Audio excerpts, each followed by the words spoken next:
आज प्रशांत किशोर भी सीमांचल में ही थे। उन्होंने गया में मुस्लिम बुद्धिजीवियों के साथ संवाद किया।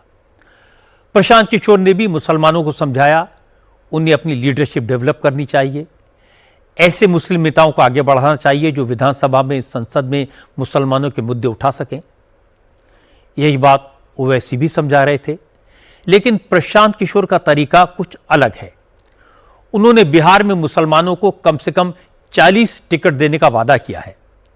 प्रशांत किशोर ने कहा कि जन अधिकार यात्रा के दौरान उन्होंने देखा कि बिहार में दलितों के बाद सबसे बुरी हालत मुसलमानों की है और इसके लिए मुसलमान ही जिम्मेदार हैं, क्योंकि जो पार्टी मुसलमानों को बीजेपी का डर दिखाती हैं, मुसलमान उसी पार्टी के साथ खड़े हो जाते हैं।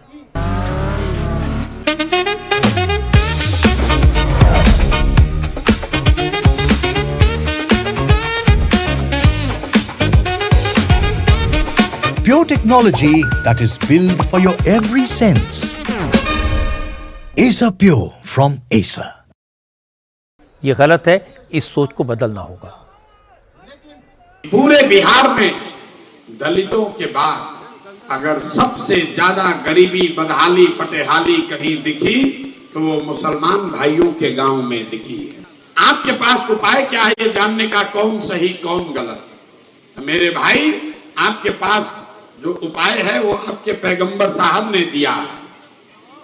पैगंबर साहब ने बताया कि जिस कौम को अपने रहनुमाओं की समझ न हो उसके ऊपर जालिम हुक्मरानों को मुसल्लत कर दिया जाता है।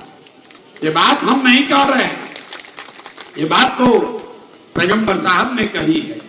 तो अगर आज का हुक्मरान जालिम है, अगर आज का हुक्मरान जालिम है, तो इसका मतलब है कि कहीं न कहीं आपसे अपने रहनुमाओं को चुनने में गलती हुई है।